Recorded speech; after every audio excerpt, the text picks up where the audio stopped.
before that, we will go to the introduction part of Rohit sir. Sir has been dedicatedly working since many years and educating and guiding in the medical field. Sir is currently working as a service resident in anatomy department, Dr. Vaishampayan Smruti Government Medical College. Sir has completed his education, school education from St. Joseph High School, Junior College from A.D. Joshi Junior College, Solapur, and MBBS from Dr. Vaishampayan Smruti Government Medical College, Solapur. And along with that, sir is a disciple of Swami Govind Dev Giri Maharaj, who is currently treasurer of Sri Rama Janmabhoomi Mandir Trust. Along with that, sir has also adapted many learning concepts at Dr. Vaishampayan Smruti Medical College. Sir has also served as a secretary for Students Scientific Society during the year 2019 to 2021. Sir has also initiated UG conference called as Medallium for undergraduate students. He also conceptualized the G20 conference for medical students. So, no function is complete without welcoming our guest with token of love and appreciation. So, I kindly request our principal, Mr. Lar sir, to felicitate Dr. Rohit Tapadia sir.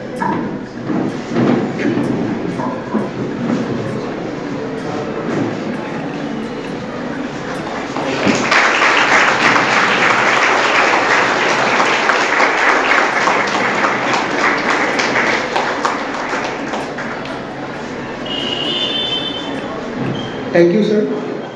Now I kindly request Culture in Charge, Mr. Swami sir, to felicitate Mr. Srinath Gaikwad, who is District Coordinator of Swadeshi Jagran Manch, Solapur, as well as District Project Officer for Swalambi Bharat Abhiyan.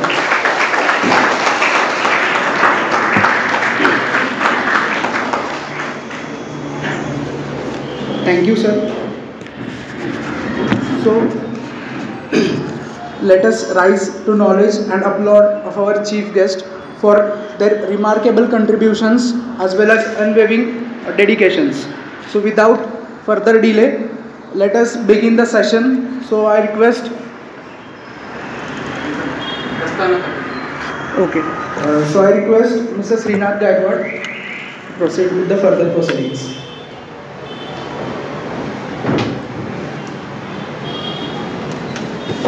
नमस्कार. मी घोषणा देतो, माझ्यामागे घोषणा द्यायचे. भारत माता की, भारत माता की. स्वावलंबी भारत अभियान याची स्थापना कशी झाली तर भारतामध्ये कोविडची सुरुवात झाली होती. त्यावेळेस कोविडची सुरुवात झाली होती त्यावेळेस आपले सगळे नागरिक आपल्या गावी जात होते, म्हणजे गावाकडे. आणि त्यांनी गावाकडे जाऊन काय केली तर गावाकडे आपली शेती, आपला जो लहान वडिलोपार्जित जो व्यवसाय होता, वडिलोपार्जित व्यवसायाला परत काम करण्यास सुरुवात केली. मग त्यातून असं लक्षात आलं की बाबा आपण परत एकदा गावाकडे जाऊन आपले व्यवसाय केले पाहिजे. त्यातून 2020 साली स्वावलंबी भारत अभियानाची सुरुवात झाली. असं अखिल भारतीय स्वरूपात पूर्ण भारतात स्वावलंबी भारत अभियानाची सुरुवात झाली आणि त्यात आपण काम करतो आहे.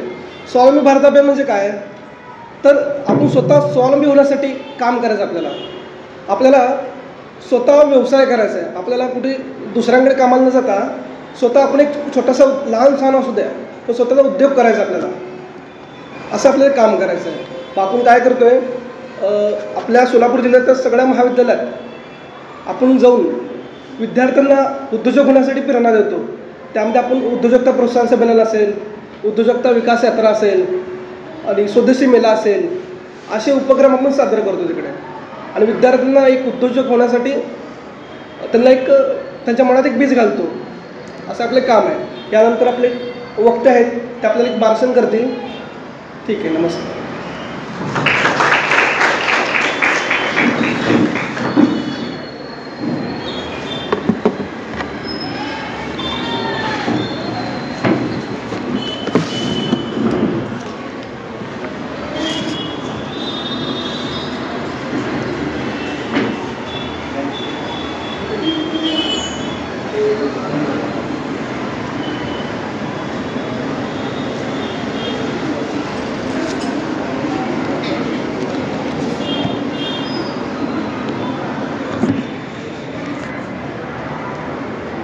सर्वांना नमस्कार.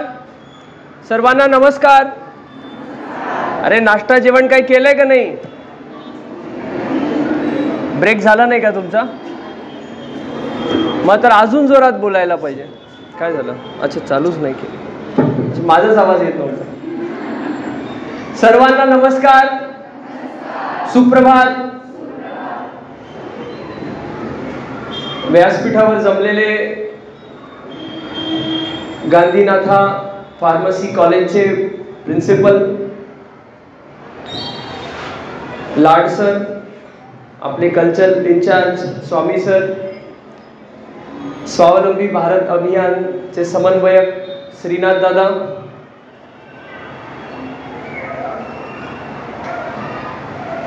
जमलेले सर्व शिक्षक व शिक्षिका गण आणि जमलेल्या माझ्या सर्व बंधू आणि भगिनींनो,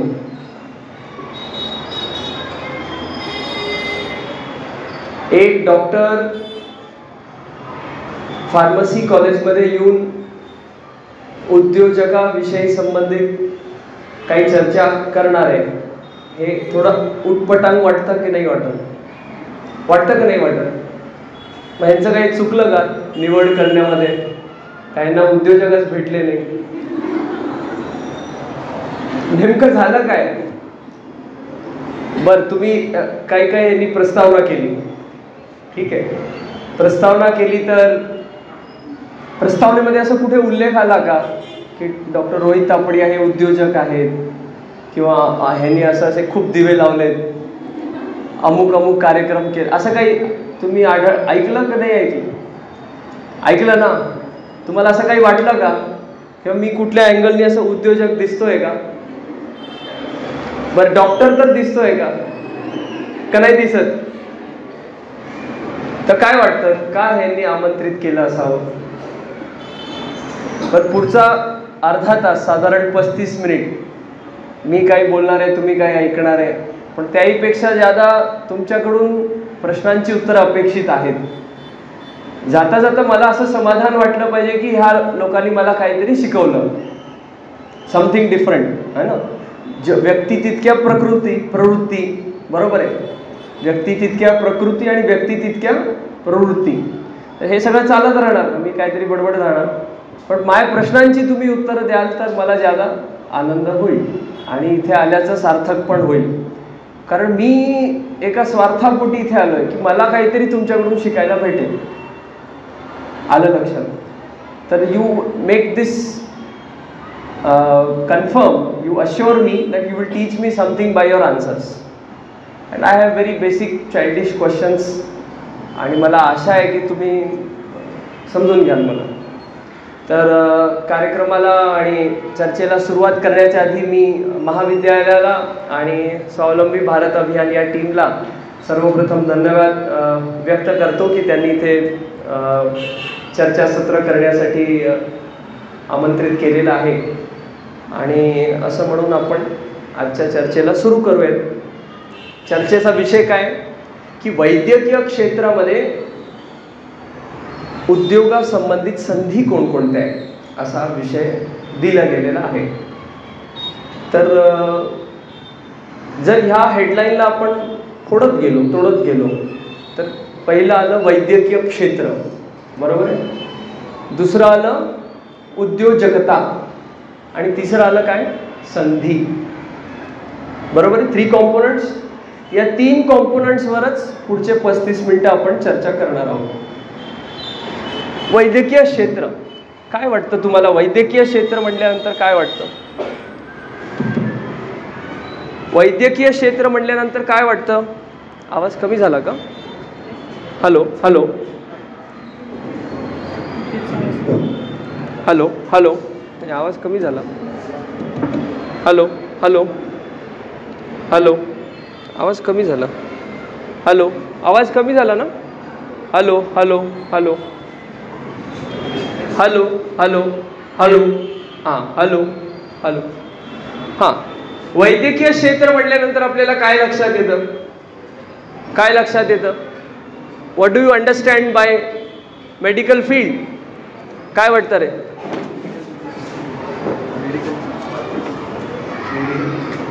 मेडिकल फील्ड म्हणजे मेडिकल फील्ड.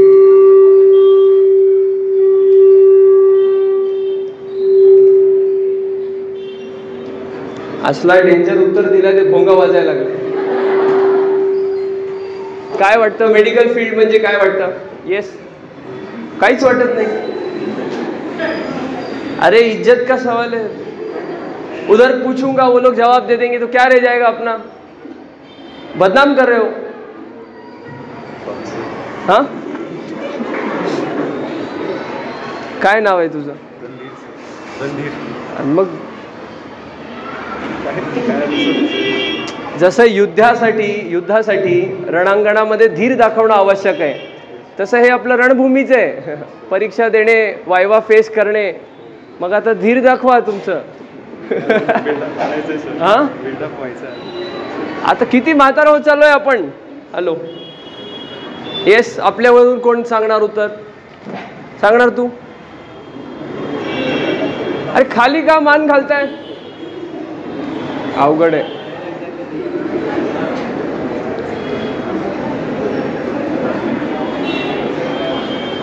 काय तुम्हाला काही लोभ अपेक्षित आहे का उत्तर दिल्यानंतर? मी तुम्हाला काही लोभ दिलं तर तुम्ही उत्तर द्याल?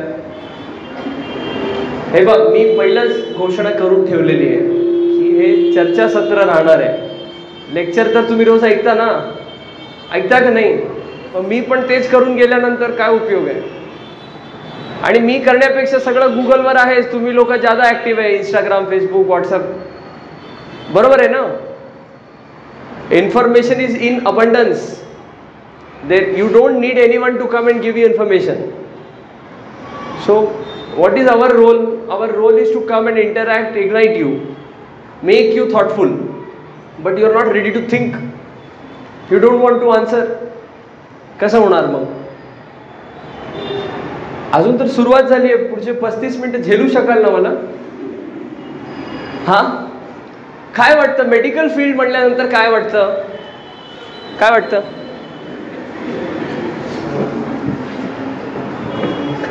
उभं राहा. मेडिकल फील्ड म्हणजे काय वाटतं? मेडिकल फील्ड म्हणजे treating the patient, curing the patient. हां, ठीक आहे. डिस्पेन्सिंग, मॅन्युफॅक्चरिंग, कंपाऊंडिंग. म्हणजे त्यांनी सांगितलं की hello hello hello hello hello त्यांनी सांगितलं treating and dealing with the patient. Treating and dealing with the patient, बरोबर आहे. आणि बाकी सर्व जे कॉम्पोनंट्स आहेत हे ह्याच्या इर्दगिर्द फिरणारे आहेत. ट्रीटमेंट करायला तुम्हाला कसं ट्रीटमेंट करणार आहे? काहीतरी औषध, गोळी, पाणी, IV, ओरल टॅबलेट्स काहीतरी लागेल. कुठे ट्रीट करणार आहे? हॉस्पिटल सेटअप लागेल, क्लिनिक लागेल का रोडवर कुठेही आपलं? असं थोडी नसतं, बरोबर आहे का नाही? प्रत्येक गोष्टीसाठी एक विशिष्ट इन्फ्रास्ट्रक्चर लागतो, विशिष्ट लोकेशन लागते, बरोबर आहे. हवा तर सगळीकडे, पण तुम्हाला गाडीच्या टायरमध्ये हवा भरायचं असेल तर you have to go to the air pump. चला हवा या आणि भरा, असं होतं का? नाही होत. तसं पेशंट ट्रीटमेंटसाठी you need a medical infrastructure, बरोबर आहे. कसा सेटअप पाहिजे आणि सगळे इक्विपमेंट्स पाहिजे, इन्स्ट्रुमेंट्स पाहिजे, बरोबर आहे. अजून काय? ट्रेंड स्टाफ पण पाहिजे, पाहिजे का नाही? Right from a super specialist doctor who will be leading a team to the BSc nursing staff, to the pharmacist, to the manufacturer of pharmacy. You need the whole chain, the whole ecosystem, the whole supply. Yes or no? आणि ह्याच्यामध्ये आपली भूमिका कुठे आहे? तर आपण pharmacist जर होत असलो किंवा फार्मा इंडस्ट्रीमध्ये पाय टाकत असलो तर तो आपला क्षेत्र झाला. म्हणजे काय की ह्या सगळ्या तंत्राला चालवण्यासाठी जे एक रिसोर्स आहे ज्याला आपण मेडिसिन म्हणू किंवा सर्जिकल इन्स्ट्रुमेंट्स असतील, इफ यू डील विथ त्याला IV लाईन लावायचं आहे, बरोबर आहे. तर अशा सगळ्या गोष्टी आहेत. तर हे सगळ्याशी डील करण्याचं आपण एज्युकेशन घेत आहे. आलं लक्षात? तर first you get a overview of what is medical field, आहे ना. What do we mean by medical field, आणि मेडिकल फील्डमध्ये आपण कुठे आहोत, बरोबर आहे. एवढी मोठी चेन आहे ना. एक डॉक्टर आहे, एक नर्सिंग स्टाफ आहे, बरोबर आहे, फार्मासिस्ट आहे, त्याच्याशी संबंधित सगळे वेंडर्स आहेत, सगळे बिझनेसमॅन आहेत. आलं लक्षात? तर ही सगळी चेन आहे. त्या चेनमध्ये आपण फार्मसी हे आपलं गट आहे. फार्मसी आपलं गट आहे. तुम्हाला आवाज येतोय? नक्की नक्की पक्का? आता प्रश्न विचारणार तिकडे. तर आपले 3 घटक कोणते होते? एक होता मेडिकल फील्ड, दुसरं होतं उद्योजकता आणि तिसरं होतं संधी. आता मेडिकल फील्ड संपलं, कळलं आपल्याला थोडंफार, एक ओव्हरव्ह्यू आला. दुसरा विषय काय आहे? उद्योजकता. उद्योजकता म्हटल्यानंतर काय वाटतं? चला आता इकडे येऊयात. ताई लोकांनो, उद्योजकता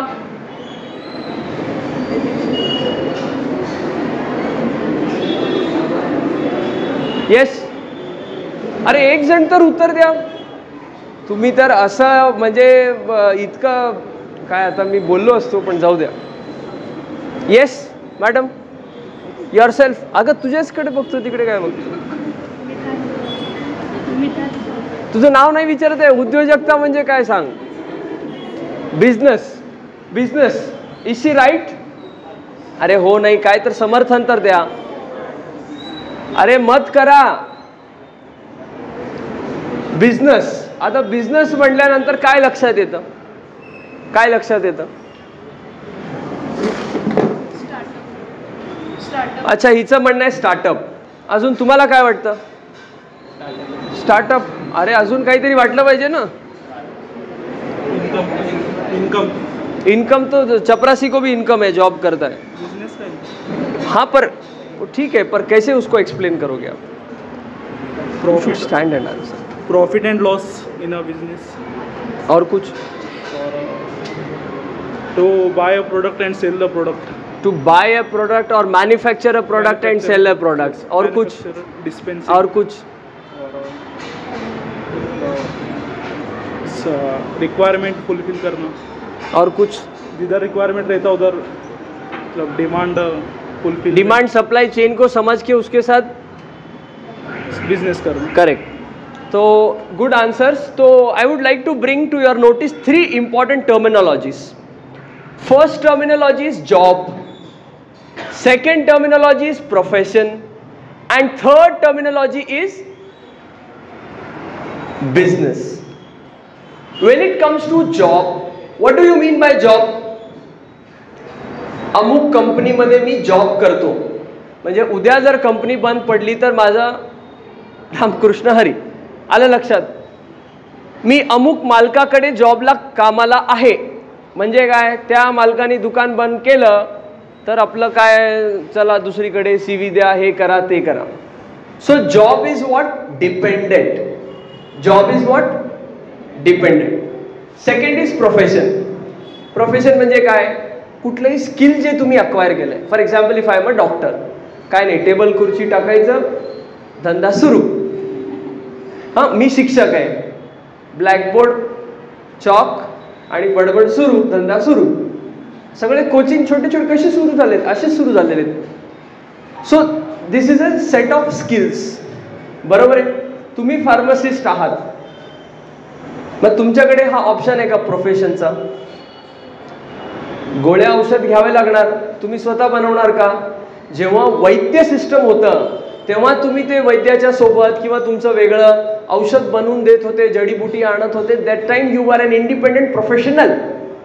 today you are either into a job or you will be into a startup or business. So what is basically a business? Business is the whole setup or the show runs in your absence. तुमच्या अनुपस्थितीमध्ये सुद्धा कारभार चालू आहे, ही खूप सोपी बिझनेसची व्याख्या आहे. पण ती स्थिती पोहोचण्यासाठी, त्या स्थितीपर्यंत पोहोचण्यासाठी खूप घासावं लागतं. की म्हणजे आज मी धंदा टाकला 10 लाखाचा आणि उद्यापासून मी फिरायला गेलो मालदीवला, असं होऊ शकतं का? की साहेबांनी सांगितलंय माझ्या ॲब्सेन्समध्ये, अनुपस्थितीमध्ये चालणार, असं नाही होऊ शकत. तर कसं होणार? का when you set that system, then it will run automatically. That is business. So in your absence also, physical absence also, your intellect has developed in a way, and that has developed a system as a result which is running independently even in your physical absence. That is business. That is business. म्हणजे कुठलाही मोठा showroom, कुठलाही हे काय फ्रँचायझीवाले असतात, मग तो मालक काय प्रत्येक शहरामध्ये असतो का? पुन्हा गाडगेळा पुण्यामध्ये पण बसलाय, सोलापूरमध्ये पण बसलाय, अजून कुठल्या तमक्या ठिकाणी. मग you cannot expand. Job has just increment. Profession is जेवढं तुम्ही एक्झर्ट कराल तेवढं तुम्हाला भेटेल. मी आज OPD बंद करायचं ठरवलं तर काय पेशंट माझ्या घरी येऊन देणार आहे दक्षिणा? नाही. If I am working then I will get. If I am not working I will not get. बरोबर आहे. मी माझा राजा आहे, नो डाऊट. मी माझा राजा आहे प्रोफेशनमध्ये. मला कोणी हे करणारं नाही आहे, एम्बॉस करणारं नाही आहे. पण विषय काय का मी जोपर्यंत करत आहे तोपर्यंत ठीक आहे. आपलं बंद झालं तर मग बसा मग कीर्तन कर. पण बिझनेस तर तसं आहे का? मी सेटअप केला, एक शाळा काढली. शाळा काढल्यानंतर मी असो मरो माझे पुढचे 10 पिढ्या बसून व्यवस्थित जर चालवत असतील तर ते खातील. आज गांधीनाथा सरांच्या नावावरती कॉलेज आहे का नाही? गांधीनाथा सर आज आहेत का सर? गांधीनाथा सर नाही आहेत. पण एक सिस्टम आहे जी रन करते, एवढ्या शेकडो हजारो विद्यार्थ्यांना पुढे घेऊन जाते, त्यांना म्हणजे त्यांचं प्रोफेशन बिल्डअप करत आहे. आलं लक्षात? So A system which works in your absence is a business model.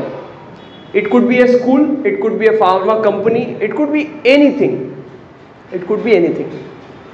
मग आता ॲज ऑलरेडी डिस्कस्ड की जॉब, प्रोफेशन आणि बिझनेसमध्ये आपल्याला काय पॉसिबल सध्याच्या स्थितीला नाही आहे?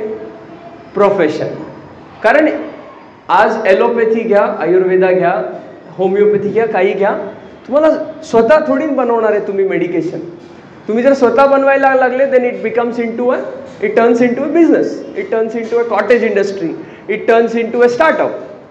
So either you do job, की कुठला मोठा फार्मसी स्टोर आहे आणि तुम्ही डिग्री करा, आणि दुसरं आहे की स्टार्टअप करा. तर हे पहिले 2 सेट झाले आपल्या चर्चासत्राचे. काय झालं? एक तर झालं मेडिकल फील्ड आणि दुसरं झालं उद्योजकता. आता तिसरा टप्पा काय? संधी, ऑपॉर्च्युनिटी. मला सांगा, ऑपॉर्च्युनिटी म्हटल्यानंतर तुम्हाला काय लक्षात येतं? Opportunity, what do you understand by opportunity? What does it reflect in your mind when someone says opportunity? संधी. काय वाटतं? चान्स असतो. कसा चान्स म्हणायचा? बघा आता मी इथे आपल्या बहिणी पण बसलेल्या आहेत. आपल्याला प्रूव्ह करायचं सर. प्रूव्ह करायचा एक चान्स आहे. बरं, अजून काय वाटतं कोणाला? तुला काय वाटतं? build an empire. To build an empire. To build an empire. So you need to have a vision for it. आपको कुछ बोलना है? नहीं? अरे बोलो. मैं फीस थोड़ी ले रहा हूँ बोलने की. सर, जो हम कर सकते हैं. संधी. अजून काय वाटतं? तुला काय वाटतं रे? हां, बरी. चान्स म्हणजे आपल्याला बिझनेस स्टार्टअप करायला त्यासाठी नॉलेज आणि स्किल डेव्हलप करून आपण एखाद्या गोष्टीला पुढं. संधी म्हणजे काय? चान्स भेटणे. तर ही जी आपली समजूत आहे ना, चान्स भेटणे. आमच्या कॉलेजमध्ये जेव्हा दरवर्षी फर्स्ट इयरचे मुलं येतात तर त्यांच्यासोबत असाच चर्चासत्र अशीच होते मागच्या 6 वर्षापासून. तर आपल्याला ही जी मानसिकता आहे ना, चान्स भेटेल, ही डोक्यामधून काढून टाकायची. चान्स भेटेल म्हणजे तुम्हाला काय अपेक्षित आहे? कोणी येऊन तुम्हाला घरी शाल, टोपी, नारळ, श्रीफळ देऊन तुम्हाला म्हणेल साहेब या, तुमची खूप नितांत मला गरज आहे, असं होणार आहे का? चान्स भेटेल हे जे आपण दैव विचार करणार आहे ना, की नशिबावर सोडू, बघू काय, तर ह्याला रद्द करून टाकायचं तत्काळ. ऑपॉर्च्युनिटी कन्झ्युमर पेक्षा ऑपॉर्च्युनिटी क्रिएटर बना. हे स्वावलंबी भारत अभियानचं उद्दिष्ट हेच आहे. ऑपॉर्च्युनिटी कन्झ्युमर नाही, ऑपॉर्च्युनिटी क्रिएटर बना. मी कुठेतरी जॉब करेन ह्यापेक्षा मी असं काहीतरी करेन की 10 लोकांना मी जॉब देईन. ही भावना जोपर्यंत आपल्यामध्ये दृढ होत नाही तोपर्यंत आपलं काही होणार नाही. ईस्ट इंडिया कंपनी होतं तर काहीच नाही, पोकळ सगळं. फक्त ह्याच्यामधून त्याच्यामध्ये लावायचं, या राजामधून त्या राजामध्ये लावायचं, आपलं साम्राज्य वाढवायचं आणि इम्पोज करायचं. त्यांच्यामध्ये कंटेंट होता का ईस्ट इंडिया कंपनीकडे? काही कंटेंट होतं का? फक्त एक इंडस्ट्रियल रेव्होल्युशन जे ब्रिटनमध्ये चालत होतं त्याची भूक मिटवण्यासाठी, म्हणजे त्याचं रॉ मटेरियलची सप्लाय पुरवण्यासाठी ते इथे आले नालायक. बरोबर आहे का नाही? एवढंच काम केलं ना त्यांनी, काय खूप उपकार काय केलं नाही आपल्यावरती, वाटोळच केलेलं आहे. आणि ते असा वाटोळ केला की आजपर्यंत आपण भोगत आहे की 75 वर्षानंतर पण आपली मेंटॅलिटी काय आहे, मला कोणीतरी देईल. अरे का देईल? 2 हात 2 पाय 1.5 किलोचं मेंदू कशाला दिलंय देवाने? कशाला दिलंय? आपण दुसऱ्याला देण्यासाठी दिलंय, घेण्यासाठी नाही. तर संधी म्हटल्यानंतर संधी मला भेटेल ही मानसिकता तात्काळ रद्द करण्याची आवश्यकता आहे. आणि कुठलीही मोठी गोष्ट साकार होण्यामध्ये त्याचा मूळ काय असतो? वन सिंगल थॉट, एक छोटा विचार येतो जातो, येतो जातो, येतो जातो. त्याला कायम ठेवण्यासाठी काय करावं लागतं? सतत चिंतन असलं पाहिजे. बरं, ते असे विचार काय येणार, कसे येणार? आपला जर सोर्स तसा असेल, इनपुट तसा असेल तर आपल्याला तसे विचार येणार. बरोबर आहे ना? आपले सोर्स काय आहेत? टिकटॉक. मग आपला दुसरा सोर्स काय? शॉर्ट्स. तिसरा, आता जाऊ द्या, मी काय बोलत नाही जास्त. आणि माझ्यापेक्षा तुम्हाला ज्यादा माहीत असेल, वापरता ना स्मार्टफोन? तर सगळे वापरतात. वापरतो का नाही आपण? असा कोणी आहे का? म्हणजे 56 इंचाची छाती करून सांगा की कोणी स्मार्टफोन वापरत नसेल तर मी त्याला नमस्कार घालायला तयार आहे. सिरियसली, कोणी आहे? Anyone who does not use A smartphone. आपला डब्बा नोकिया कोणाकडे? BSNL, जिओ, भारत, सगळ्याकडे स्मार्टफोन आहे ना. पण आपण स्मार्ट झालो का त्याला वापरून? आपल्याला स्मार्ट होण्याची आवश्यकता आहे. मी काय खूप शहाणा आहे अशातला काही भाग नाही, असंच काहीतरी ऐकून तुमच्या समोर बोलत आहे. आता आलं का लक्षात तुम्हाला या लोकांनी काय इन्व्हाइट केलं? काहीतरी धडपड आपली चालत राहायला पाहिजे आपल्या स्तरावर. बघा, आता इथून खरी व्याख्यानाची सुरुवात होते. फक्त मला टाइम बघू द्या.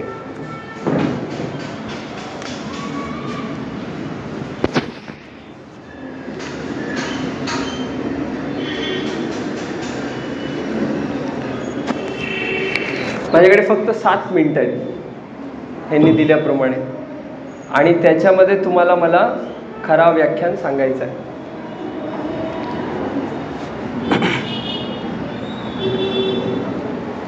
कुठपर्यंत आलो आपण? संधी. तर हे बघा, आपण या व्याख्यानाच्या अशा पॉइंटवर आहोत जिथे आपला व्याख्यान संपलाही आहे आणि अजून सुरूही झालेला नाही आहे. याच्यावरती तुम्ही विचार करा. कसं व्याख्यान संपला असं आहे की माझा विषय काय होता? वैद्यकीय क्षेत्रामध्ये उद्योजक संधी, उद्योग संबंधित संधी. तुम्हाला मी एक्सप्लेन केलं, जसं वर्गात एखादं टेक्स्टबुकमधलं एखादं चॅप्टर शिकवण्यासाठी मास्तर येतात, नाव लिहितात, प्रेझेंटेशन असतं, एक्सप्लेन केलं, झालं. तर तशा अर्थाने लौकिकदृष्ट्या आपलं सत्र पूर्ण झालेलं आहे. माझं काम तुम्हाला सांगणं होतं. पण अलौकिक म्हणजे डिवाइन नव्हे, ॲब्स्ट्रॅक्टरित्या, म्हणजे आता हे सगळं आपण जाणलं पण नेमकं करायचंय काय, अशा रीत्या आपली चर्चा सत्र आता आपलं सुरू होणार आहे. आणि ते आपण निव्वळ 7 ते 10 मिनिटात पूर्ण पण करणार आहे. कसं? तर मला सांगा, इनपुट कसा असावा हे आपण बोलत होतो. बरोबर आहे? इनपुट कसा असावा? कसा असावा? कसा असावा? ह्याच्यात 2 भाग आहेत. पहिला भाग हे आहे की याच्यामध्ये शेती कोणाची आहे? कोणाची शेती आहे? एनीवन? येस. अजून कोणी? मग या वर्षी जर तुम्ही शेतामध्ये काही पेरलंच नाही तर काय होणार? हा, काय होणार? काहीच उगवणार नाही का? का काहीतरी उगवेल? हा, येस, गवत उगवेल. Unwanted weed. Yes or no? हां. मग आता ह्याला आपल्या मेंदूरूपी शेताशी कंपेअर करा. या मेंदूरूपी शेतामध्ये चांगले विचार रोपित नाही केले तर विना फालतूची सर्व वीड इथे उगवत राहते. ती माझ्याकडे बघितली का? आज त्यांनी हे कपडे घातले तर मी कुठल्या रंगाचे कपडे घालावे? हे जे टीनएजर अँड 25 एज पर्यंतचे जे प्रॉब्लेम्स आहेत, कारण मी पण तुमच्याच वयाचा आहे आणि या व्याख्यानाच्या चर्चासत्राच्या आरंभामध्ये माझ्या प्रिय बंधू आणि भगिनींनो असं म्हटल्यानंतर माझं विजन खूप तुम्हाला क्लिअर सांगितलं. स्पष्टता असावी. मी हे उदाहरण का देते? हे उदाहरण एवढ्या करता देते की आपल्याला बिझनेस मॉडेल उभं करायचं असेल तर हे बाकीचे जेवढे डिस्ट्रॅक्शन्स आहेत या सगळ्यांना साईडलाईन करण्याची आवश्यकता आहे.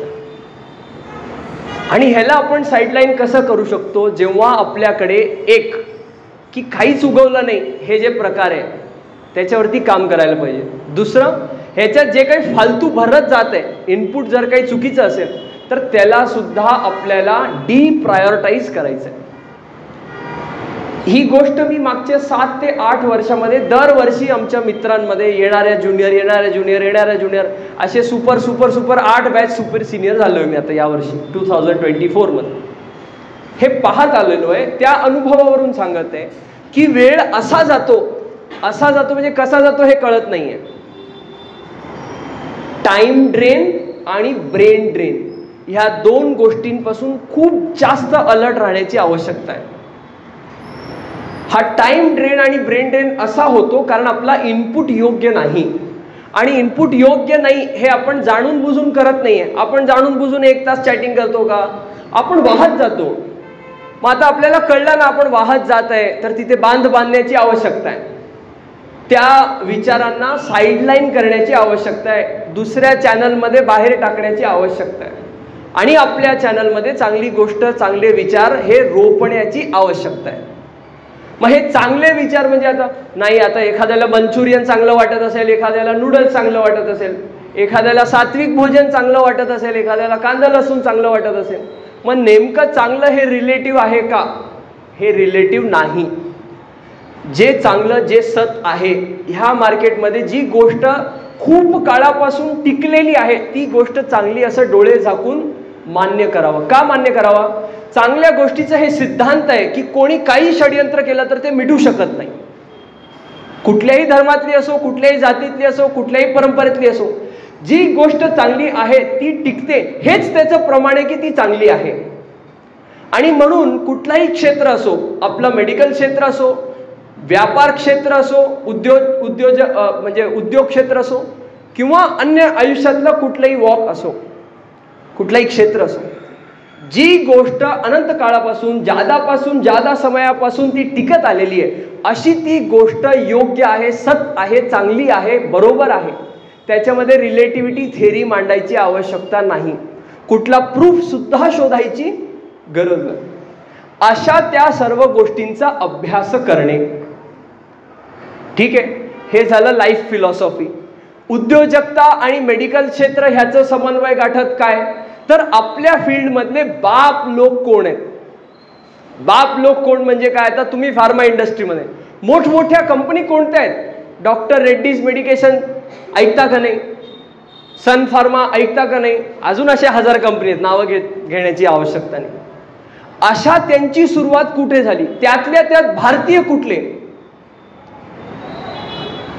पतंजली योगपीठला तुम्ही एक केस स्टडी म्हणून स्टडी करा. तुम्हाला ते बाबा रामदेव आवडत असतील नसतील, तुम्ही त्यांचे प्रोडक्ट वापरत असाल नसाल, हे घेणं देणं नाही आहे. पण शून्यातून एखादा माणूस 20,000 कोटीची कंपनी उभी करत असेल, भगवे फकड असून, स्वतःच्या नावावर काही नसून, नाही त्यांचे CEO आयफोन वापरतात, रॉयल्स रॉयल्स वापरू दे, तुम्हाला काय करायचं? त्याचा पैसा आहे. आपण नाही त्या चर्चेमध्ये अडकतो. चॅनलाइज करायचं, प्रायोरिटाईज करायचं आपल्याला शिकायला पाहिजे. आलं लक्षात? तुम्हाला आलं लक्षात? म्हणजे उदाहरणार्थ बिझनेस मॉडेल कसा असतो? उदाहरण बघा, खूप सुंदर आहे. एक गौ माता आहे, गाय, काऊ. ओके, यू सी अ काऊ. काऊ बघितल्यानंतर, गौ माता बघितल्यानंतर तुला काय वाटतं? काय वाटतं काय आहे ती? गौ माता आहे. म्हणजे ह्याचा धार्मिक दृष्टिकोन आहे, गौ माता आहे. तुला काय वाटतं? दुसरं काहीतरी सांग ना आता. तर मी सांगतो, टाइम कमी आहे. एक गौ माता बघितल्यानंतर बिझनेसवाला माणूस असेल तर त्याला काय दिसतं? दूध दिसतं, त्याला त्यातली लोणी दिसते, त्याला व्यापार दिसतं. एक धार्मिक माणूस असेल तर तो नमस्कार करेल की माझी आई स्वरूप आहे. एक डॉक्टर असेल तर तो काय पंचगव्य थेरपीवरती कॉन्सन्ट्रेट करेल. गोष्ट तीच आहे, दृष्टिकोन निराळा आहे. तसं अभ्यास करताना कुठल्याही विषयावरती गोष्ट तीच आहे. म्हणजे काय? Pharma industry. आता हे खूप मोठं नेक्सस आहे, शिव्याच घालावं लागतंय का? त्याच्या इफेक्ट पेक्षा त्याचे साईड इफेक्ट जास्त आहे. पण आता आपण ह्या क्षेत्रात आलो तर काय हे सगळं सोडून रामकृष्ण हरी आयुर्वेदाकडे जायचं का? आलो ना आता आपण. मग ह्याच्यामध्ये चांगलं कसं करायचं? ह्याच्यामध्ये चांगलं काय आहे? प्रत्येक गोष्टीत चांगलं असतं. उदाहरणार्थ एक पंचतंत्रमधलं उदाहरण सांगतो. 5 पांडव आणि श्रीकृष्ण जंगलामधून चालत जात होते. खूप वियर्ड एक्झाम्पल वाटेल पण रिलेटिव्ह आहे, तुम्ही म्हणजे त्याच्यावर विचार करा. मग एक कुत्रा होता, डॉग तडफत होता मरण्यासाठी, खूप घायल होता, तडफत होता. युधिष्ठिर म्हणले अरे बापरे याची मुक्ती करून टाका, किती तडफत आहे. अर्जुन म्हणला बघा ना कसं तडपतोय. श्रीकृष्ण काय म्हणतात माहितीये का? त्याचे दात बघा कसे चमकत आहेत. त्याच्या प्रारब्धाने त्याच्या कर्माने तो तडफडत आहे. त्याची योग्य त्या वेळे मृत्यू त्याचा होणार आहे. त्याला तुम्ही काय करू शकता? हा बाबा त्याला मरताना पाणी पाहिजे तर पाणी पाजा, जेवण पाहिजे जेवण पाजा, हे तुमचं कर्म आहे. पण त्याचं दुःख आहे, दुःख बघून आपण दुःखी होणार आणि ते दुःखच बघत राहणार का? त्याचं वैशिष्ट्य काय? त्याचे दात चमकत होते. आपल्याकडे पण कोणी घरी शांत झालं, परमपद झालं तर म्हणतात बघा त्यांचं चेहऱ्यावरचं तेज अजूनही तसं आहे. आपण म्हणतो का नाही? तर हा दृष्टिकोन जो आहे, हा दृष्टिकोन आपल्याला विरासतमध्ये भेटलेला आहे. We are bound, we are meant to see the positive, the optimistic. आणि ते आपल्याला आपल्या वैद्यकीय आणि व्यापार क्षेत्रामध्ये सुद्धा पाहण्याची गरज आहे. कारण खूप बदनाम आहे मेडिकल फील्ड. हे काय लुटायलाच बसलेत, हे काय छापायलाच बसलेत. आणि बरोबर आहे ना, एवढा पर्सेंटेज प्रॉफिट तुम्ही कुठे पाहिलंय का? दूधवाल्याचं दुकान आहे, कुल्हडवाला, तवा दूध माहीत असेल तुम्हाला. बरं जाऊ द्या, भेळवाला माहिती आहे, पाणीपुरीवाला माहिती आहे. तो 10 रुपये 20 रुपये 30 रुपये प्लेट विकतो. तर त्याच्या रॉ मटेरियलमध्ये जर का त्यांनी तुम्ही जर केलं एक 100% प्रॉफिटच्या वर तर बिलकुल त्याला काहीच भेटणार नाही. म्हणजे त्याची इन्व्हेस्टमेंट 20 रुपये असेल तर तो जास्तीत जास्त 40 रुपयाला विकेल, त्याच्यापेक्षा कमी नाही. मग फार्मसी आणि फार्मा इंडस्ट्री किंवा इक्विपमेंट अँड इन्स्ट्रुमेंट इंडस्ट्री अशी इंडस्ट्री आहे की तुम्हाला इतक्या 100 टाइम्स तुम्हाला प्रॉफिट भेटतं. उदाहरणार्थ जेल्को असतो, IV लाईनमध्ये ती बटरफ्लाय लाईनचं जेल्को असतो, माहिती आहे का तुम्हाला? अरे ती बटरफ्लाय टाईपचं एक सिरिंज निडल असतं ना, मग ते जेल्को त्याचं MRP 180 रुपीज. आणि मी मेडिकल फ्रेटर्निटी एक डॉक्टर आहे म्हणून त्या मला म्हणजे मेडिकलवाल्यांनी कितीला दिलं माहिती आहे का? कोणी अंदाज लावू शकेल? 180 वरती किती टक्के डिस्काउंट? एक शर्ट घ्यायला गेलं तर किती शर्ट फ्री देणार? 4 देणार, 8 देणार. याच्या पलीकडे तिने मला निम्म, त्याच्या निम्म जस्ट 18 रुपीज. 180 आणि 18 किती टाइम्स आहे? 10 टाइम्स. पर्सेंटेज वाईज बघा, कॅल्क्युलेटर मध्ये पण येणार. म्हणजे सांगायचं हेतू काय का? There is a big big big scope of income. मग ते इन्कम करणं चुकीचं आहे. मग सगळ्यांनी साधू संन्यासी झालं तर मग कसं चालणार समाज? तर कमवणं हे चुकीचं नाही आहे, पण सिद्धांतिक पद्धतीने योग्य त्या तऱ्हेने है ना, लूट नसली पाहिजे, लूट नसली पाहिजे. आणि तुम्ही भरपूर कमवा आणि भरपूर सोसायटीसाठी करा. सक्सेस, प्रोग्रेस यांची पण वेगवेगळी व्याख्या आहे. जोपर्यंत तुमच्या म्हणजे कमवणं, चोर पण कमवतो का नाही, ती झाली ग्रोथ. 3 टर्मिनॉलॉजी बघा, ग्रोथ, प्रोग्रेस आणि सक्सेस. ग्रोथ काय? अनाप शनाप कमवणे.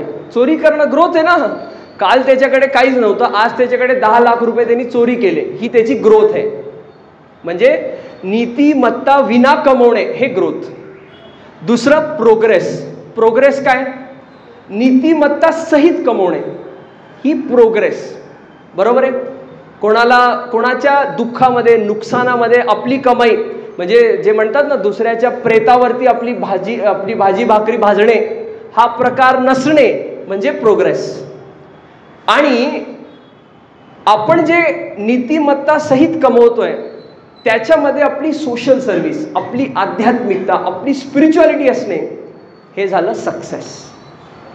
तर तुम्हाला ग्रोथफुल व्हायचं आहे, प्रोग्रेसिव्ह व्हायचं आहे का सक्सेसफुल व्हायचं आहे? Today I have redefined you the 3 definitions. So संधी म्हटल्यानंतर संधी मागणारा नाही तर संधी क्रिएट करणारा, संधीचा उगम करणारा पाहिजे.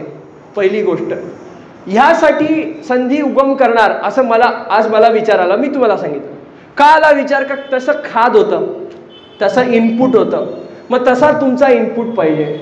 मग ज्या क्षेत्रामध्ये तुम्हाला दिवे लावायचे अशा त्या क्षेत्रामधल्या बाप लोकांचा अभ्यास करणे, त्यात आपल्याला ग्रोथफुल लोकांचा अभ्यास नाही करायचा, त्यात आपल्याला प्रोग्रेसिव्ह लोकांचा अभ्यास नाही करायचा, त्यात आपल्याला फक्त आणि फक्त सक्सेसफुल लोकांचा अभ्यास करायचा आहे. आणि जगाच्या पाठीवर तुम्ही कुठलाही माणूस, कुठलाही उद्योजक बघा, जर का if he has done success leaps and bounds, one thing is common, that he has addressed public issues. If you see Mark Zuckerberg, he wanted to connect the globe entirely. He worked like anything and he is a founder of Facebook. त्याचा आपण काय केलं ते भाग आहे. पण he got a very unique, a very selfless idea. नंतर तुम्ही त्याला पैसे लावा. आपल्या क्षेत्रामधले तुम्ही सर्च करा, a very great and म्हणजे entrepreneur who has come in recent times, Thyrocare वाला A. Velumani, mister A. Velumani. त्याचं खूप सुंदर सूत्र आहे. म्हणजे मी तुम्हाला एक फक्त प्रत्येक गोष्टीचं उदाहरण देते, त्याचा पुढचा आराखडा तुम्हाला स्वतःला बनवायचा आहे, लिहायचं आहे. आणि हे आजचे चर्चासत्र असं ऐकून तुम्ही सांगितलं आणि आम्ही लक्षात ठेवलं असं होत नाही. तर मी मुद्दाम याला रेकॉर्ड पण केलेलं आहे, तर मी त्याला अपलोड करेन यूट्यूबवर. आणि तुम्ही ह्याचे नोट्स बनवा आणि हे सगळे मुद्दे तुम्ही रोज वाचा, ह्याच्यावरती अभ्यास करा, मग तुम्हाला ते उपयोगी पडेल.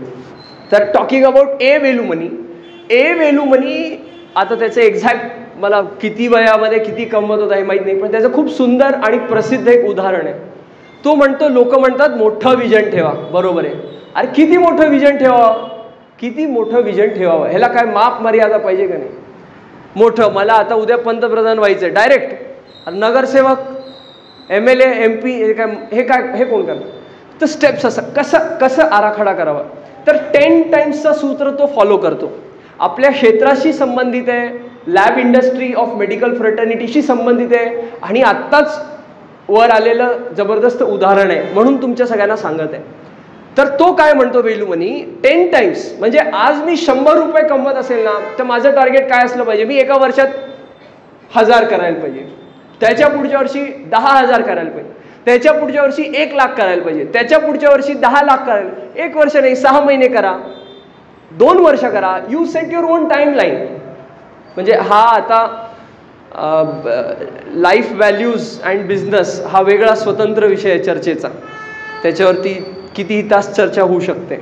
पण ह्याच्यामधून शिकायचं काय की you set your own aims and objectives. If you see Elon Musk, त्याला विचारलं why he successful, they set, तो काय करतो, तो बसतो, पुढच्या 5 वर्षात मला काय करायचं लिहून काढतो, आणि मग त्याच्या पुढे एकच काम करतो, हे मला 1 वर्षात कसं करता येईल. He works on that. So he is ahead of time, he is ahead of the world. He competes with himself. What Sachin Tendulkar sed, I compete with my on self. म्हणून त्यांनी काय केलं, त्याच्या घरचं तर खूप प्रिव्हिलेज आहे, तो तर करोडपती पप्पाचा पोरगा आहे. आपल्याला काय करायचं, आपल्याला आपण ज्या सर्कमस्टन्समध्ये त्याला काय करायचं ह्याच्यावरती आपण विचार केला पाहिजे. सेल्फ ॲनालिसिस रोज केलं पाहिजे.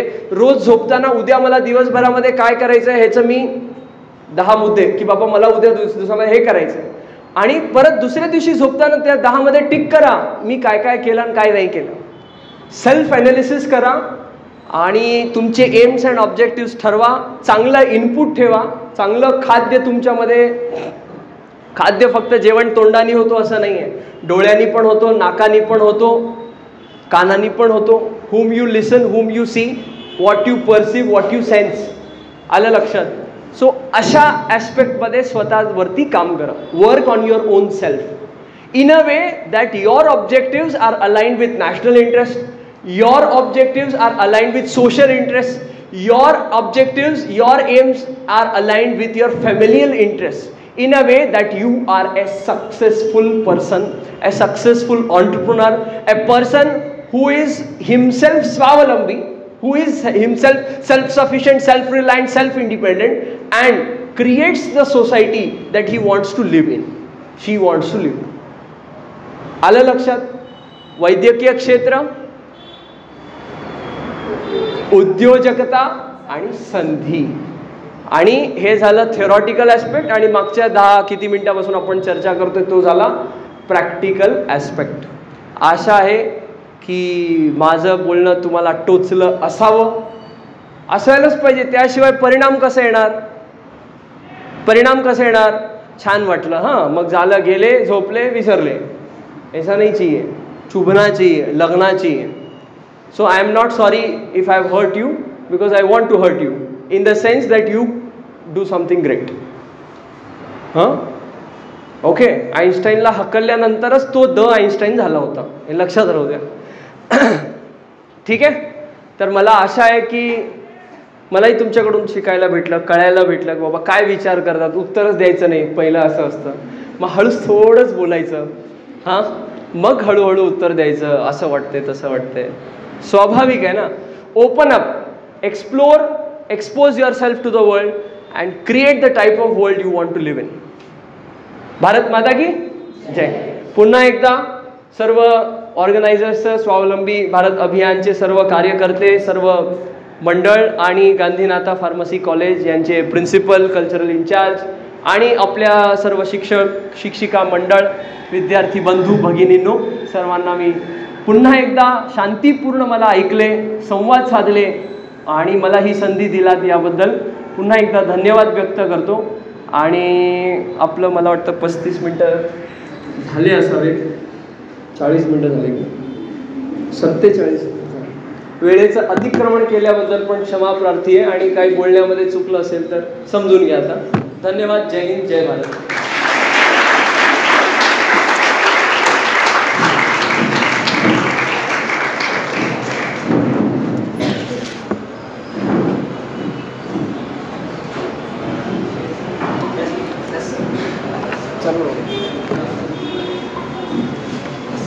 Very good afternoon to all.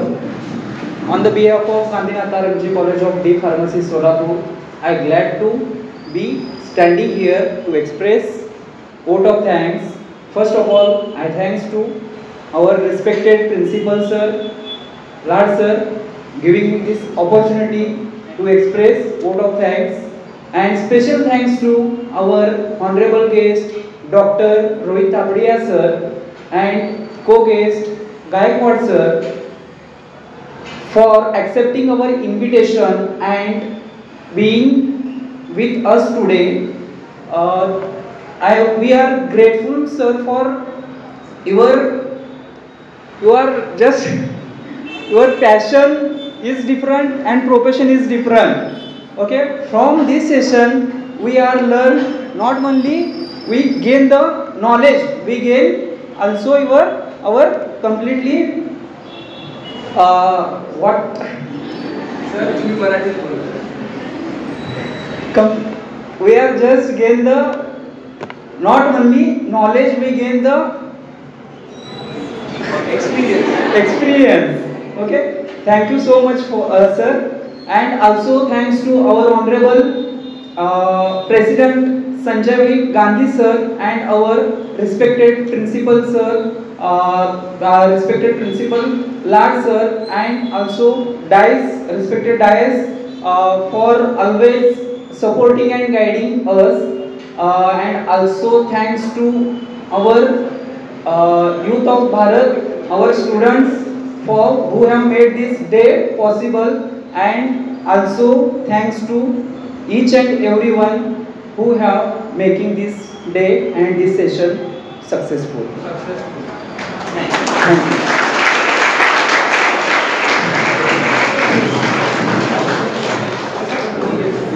After this session, your schedule will be continued as per your academic